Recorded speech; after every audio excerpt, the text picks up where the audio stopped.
एक 60 ते 70 वर्षाचा म्हातारा, त्याला पॅरालिसिस अटॅक येतो. ठीक आहे. सगळं त्याचं संपतं, आयुष्य संपतं. त्याला बोलता येत नाही, त्याला चालता येत नाही, काहीच करता येत नाही. तो उठतो, उभा राहतो आणि एक स्पिरिच्युअल मोठा चित्रपट करतो आणि पहिल्या 2 दिवसात सगळे मूव्ही हाऊस फुल करतो. त्याच्या ॲक्टिंगच्या जीवावरती, त्याच्या स्किल्सच्या जीवावरती. कमाल. व्हिडिओमध्ये पुढे जाणार आधी एक कमेंट वाचा. या कमेंटबद्दल आपण नंतर सविस्तर बोलणार आहोत. सो व्हिडिओ शेवटपर्यंत बघा. नमस्कार मंडळी, माझं नाव संकेत आणि सीन बोलूमध्ये तुमचं सगळ्यांचं स्वागत आहे. आपण खरं बोलतो, बरं बोलतो आणि सीन खोलतो. अर्थात तुम्ही थंबनेल बघून आला असाल. आपण आज रिव्ह्यू करतोय देऊळ बंद 2 हा सिनेमा, मराठी चित्रपट पप्पी. ओ अनंत कोटी ब्रह्मांड नायक, तुमचं अस्तित्व आहे? जो मानतो त्याच्यासाठी नक्कीच. चला मग मी पण तुमचं अस्तित्व मान्य करते. आता तुम्ही तुमची परीक्षा द्याच.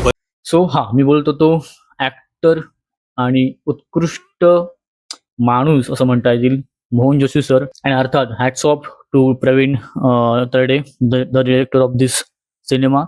जो व्यक्ती मोहन जोशी सरांसाठी स्वामींच्या भूमिकेसाठी 3 ते 4 वर्ष थांबला. का तर त्यांना पॅरालिसिसचा अटॅक आला होता. त्यांना नीट बोलता येत नव्हतं, चालता येत नव्हतं, ते ऍक्टिंग करू शकत नव्हते. सो त्यासाठी तो थांबला. त्याच्यासाठी Pravin Vitthal Tarde sir, hats off, respect to you. आता बोलूया थोडं सिनेमाबद्दल. ठीक आहे. सिनेमा पप्पी आहे, म्हणजे थिएटर्स पूर्ण भरलेत. आवडला का? राघव शास्त्री भेटला का? मी बघतो 2-3 दिवसात, आता आजचा 4था दिवस आहे. थिएटर्स पूर्ण भरलेत आणि चकाचक लोकांचा प्रतिसाद उत्तम आहे. ट्विस्ट आहे एंडला, तर ते पण बघून बघा, मजा येईल.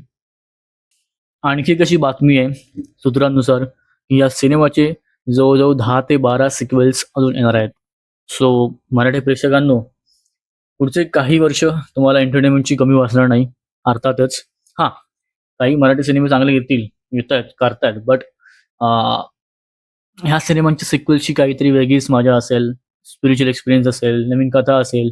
अर्थात writer director Pravin Vitthal Tarde. So no doubt ह्या सिनेमाचा फर्स्ट भाग 2015ला आलाय.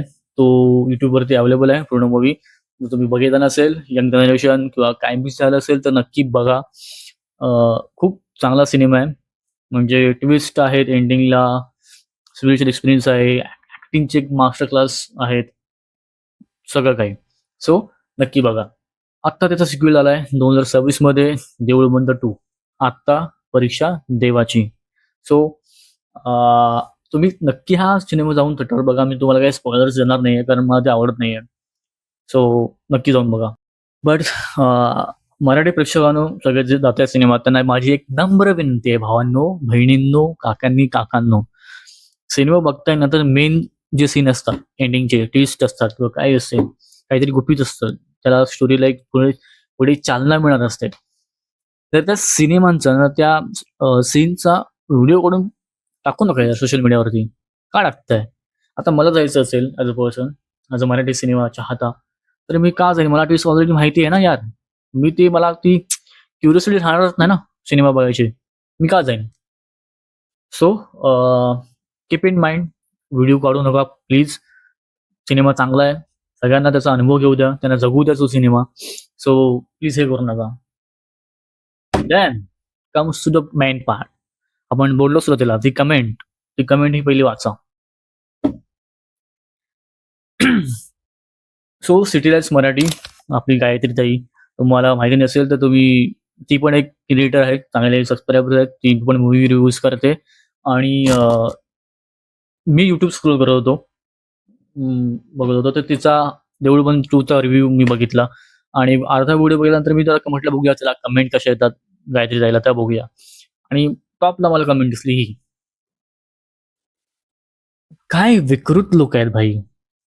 म्हणजे काय करायचं ह्यांच्या वृत्तीचं, ह्यांच्या काय बोलतात ना, मेंदूचं काय करायचं? हे लोक असे का वागतात? मला काय मजा येते दुसऱ्याच्या धर्माला असं डिफेम करून किंवा काहीतरी बोलून. वर्ग याला काही सेन्स नाहीये. उगाच तुम्ही तेढ निर्माण करणार समाजामध्ये. काय चाललंय?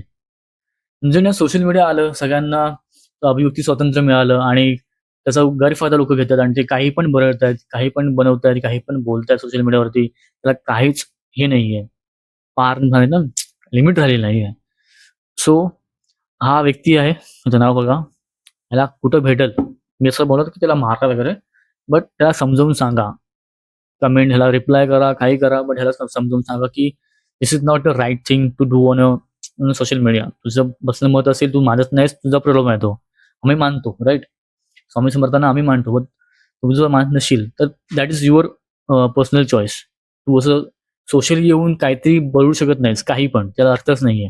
सो माझी सर्व प्रेक्षकांना विनंती आहे की गिव्ह देम टेस्ट. चांगली चव द्या त्याला त्याच्या ह्याची. सो व्हिडिओ इथेच करूया एंड. तुम्हाला हा व्हिडिओ कसा वाटला नक्की कमेंट बॉक्समध्ये सांगा. सीन बोलचा कमेंट बॉक्स ओपन आहे, आपण कुठलीही कमेंट हाईड करत नाहीये, प्रत्येक कमेंटला रिप्लाय करतो. काही बोला, फीडबॅक द्या, चांगला वाईट, आय डोंट केअर. सो तर मला माझ्याकडे ते चांगलं आहे की मला इम्प्रूव्हमेंट करता येईल त्या ह्याच्याबद्दलची. आणि व्हिडिओ आवडल्यास व्हिडिओ लाईक करा, हा व्हिडिओ शेअर करा तुमच्या मित्र-मैत्रिणींसोबत. आणि आपण इन्स्टा पण आहोत, इन्स्टा आयडी आहे, इन्स्टाला पण फॉलो करा.